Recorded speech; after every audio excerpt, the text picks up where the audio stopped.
అప్పు వసూలు చేస్తే 5 ఏళ్లు జైలు శిక్ష, 5 లక్షల జరిమానా. రాష్ట్ర ప్రభుత్వం సంచలన నిర్ణయం. అవసరానికి డబ్బు అందరి దగ్గర ఉండదు. అందుకే అనేక మంది అప్పు చేస్తుంటారు. మరికొందరు అవసరం ఉన్నా లేకున్నా అప్పు చేసి పప్పు కూడు తింటుంటారు. గ్రామీణ ప్రాంతాల నుంచి పట్టణాల వరకు నిత్యం అనేక మంది అప్పు చేయడం మనం చూస్తుంటాం. అయితే ఆ అప్పును తిరిగి ఇచ్చే సమయంలో నానా ఇబ్బందులు పడుతుంటారు ప్రజలు. ఇక అప్పు తీర్చకపోతే బెదిరింపులకు పాల్పడుతుంటారు యజమానులు.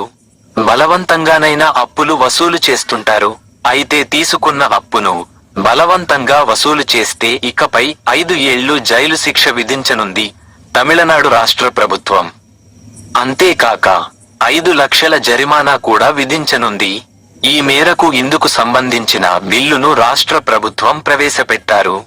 అయితే తాజాగా ఈ బిల్లుకు తమిళనాడు గవర్నర్ ఆర్ఎన్ రవి ఆమోదం తెలిపారు.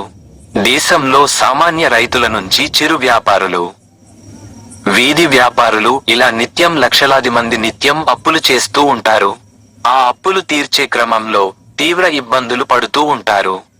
అయితే కొందరు యజమానులు మాత్రం ప్రజలకు అప్పులు ఇచ్చి వాటి నుంచి వచ్చే వడ్డీతోనే కాలం వెళ్లదీస్తూ ఉంటారు. డబ్బు ఇంట్లోనే ఉంటే ఎలాంటి లాభం లేదని అడిగిన వారికి అప్పులిస్తూ ఆ తర్వాత వారి నుంచి బలవంతంగా వసూలు చేస్తూ ఉంటారు. మధ్య తమిళనాడులో రుణదాతల నుంచి వేధింపులు అధికం అయ్యాయి. సామాన్య రైతుల నుంచి చిరు వ్యాపారుల వరకు ఈ సమస్య అధికంగా ఎదుర్కొంటున్నారు. ముఖ్యంగా కొన్ని ఫైనాన్స్ సంస్థల నుంచి ఈ వేధింపులు నానాటికి రాష్ట్రంలో పెరిగిపోతున్నాయి. అనేక మంది అప్పులు తీర్చలేక రుణదాతలు, ఫైనాన్స్ సంస్థలు పెట్టే బాధలు తట్టుకోలేక బలవన్మరణాలకు పాల్పడుతున్నట్లు తమిళనాడు ఉప ముఖ్యమంత్రి ఉదయనిధి స్టాలిన్ దృష్టికి వచ్చింది.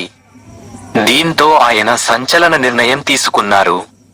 ఈ క్రమంలో ఏప్రిల్ 26వ తేదీన తమిళనాడు రాష్ట్ర అసెంబ్లీలో కొత్త బిల్లును ప్రవేశపెట్టారు. తమిళనాడు నిషేధిత బలవంతపు రుణ వసూలు బిల్లు 2024గా అభివర్ణించారు. ఈ బిల్లు ప్రకారం ఎవరైనా రుణదాతలు అప్పు తీర్చమని ప్రజలు వేధింపులకు గురిచేస్తే కపై 5 ఏళ్లు జైలు శిక్ష విధించనుంది తమిళనాడు రాష్ట్ర ప్రభుత్వం. అంతేకాక రూ. 5 లక్షల జరిమానా కూడా విధించనుంది. తాజాగా ఈ బిల్లుకు తమిళనాడు గవర్నర్ ఆర్.ఎన్. రవి ఆమోద ముద్ర వేశారు. దీంతో ఇది చట్ట రూపం దాల్చింది.